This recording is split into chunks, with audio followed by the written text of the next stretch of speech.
സാദരമായിട്ടുള്ള നല്ല നമസ്തേ. ഞാൻ advocate Satheesh T പത്മനാഭനാണ്. പലരും ചോദിച്ച ഒരു സംശയത്തെ അടിസ്ഥാനപ്പെടുത്തിയുള്ള വീഡിയോ ആണിത്. ഇത് നിങ്ങൾക്ക് ഇഷ്ടമായെങ്കിൽ ഈ ചാനൽ സബ്സ്ക്രൈബ് ചെയ്യണം, ലൈക്ക് ചെയ്യണം, ഷെയർ ചെയ്യണം, കമൻറ്റ് ചെയ്യണം. നമ്മുടെ ആധാരം എഴുത്തുമായി ബന്ധപ്പെട്ട് ഏതാണ്ട് 98% ആധാരത്തിലും വിട്ടുപോകുന്ന ഒരു സംഗതിയുണ്ട്. അത് പിന്നീട് ആ വസ്തുവിൻ്റെ അതിർത്തി നിർണ്ണയിക്കുന്നതിൽ പ്രധാനപ്പെട്ട പങ്കു വഹിക്കുന്നു.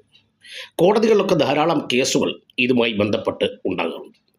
കാരണം എല്ലാ ആധാരത്തിലും വസ്തു വിവര പട്ടിക എന്ന് പറയുന്ന ഒരു പട്ടികയുണ്ട്, ഒരു ഷെഡ്യൂളുണ്ട്. അതിൽ വസ്തു വിവരണം എന്ന് പറയുന്ന ഒരു കോളമുണ്ട്. അതിർത്തിയൊക്കെ എഴുതുന്നതിന് മുമ്പായിട്ടുള്ള കോളമാണ് സാധാരണ ഈ കോളം. ഈ കോളത്തിൽ ഇപ്പോൾ എഴുതുന്നത് ഇന്ന വസ്തുവിൻ്റെ ഇന്ന സർവേ നമ്പറിൽപ്പെട്ട ഇന്ന ബ്ലോക്കിൽപ്പെട്ട വസ്തുവിൻ്റെ തെക്കു പടിഞ്ഞാറേ ഭാഗത്ത് ഉള്ള ഇന്ന ബ്ലോക്കിൽ ഇന്ന സർവേയിലുള്ള 6 സെൻറ്റ് വസ്തു എന്നായിരിക്കും എഴുതുന്നത്. പക്ഷേ ഈ എഴുത്തുകാർ എന്നോട് സദ്യം ക്ഷമിക്കണം. പക്ഷേ എഴുതുന്ന കൂട്ടത്തിൽ ആ വസ്തു ഏത് ആകൃതിയിലാണ് കിടക്കുന്നതെന്ന് സൂചിപ്പിക്കുകയും അവയുടെ നീളവും വീതിയും ഒക്കെ തന്നെ സൂചിപ്പിച്ചാൽ വളരെ വലിയ രീതിയിൽ പിന്നീട് ഉണ്ടാകുന്ന ചില തർക്കങ്ങൾ ഒഴിവാക്കാൻ പറ്റും.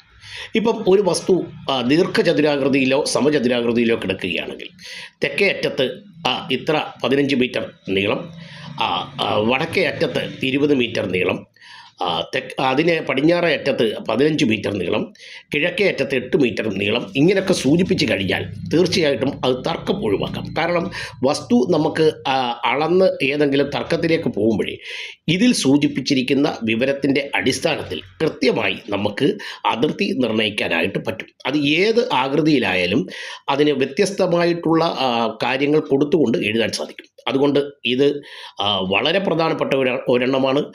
ആരും അങ്ങനെ എഴുതി കാണാറില്ല എന്നുള്ളതാണ് സത്യം. വളരെ ചുരുക്കം ചില ആധാരം എഴുതുന്നവർ മാത്രമാണ് ഇത്തരത്തിൽ വസ്തുവിൻ്റെ വിവരണത്തിൽ അതിൻ്റെ നീളവും വീതിയും ഒക്കെ ദിശയും സൂചിപ്പിച്ച് എഴുതുന്നത്. അതുകൊണ്ട് ഇത് ശ്രദ്ധിക്കുന്നത് കൂടുതൽ നന്നായിരിക്കും. എല്ലാവർക്കും ഒരിക്കൽ കൂടി നല്ല നമസ്തേ. അടുത്ത ഒരു വീഡിയോയിൽ ഒരു നിയമ വശവുമായി കടന്നു വരാം. നന്ദി, നല്ല നമസ്കാരം.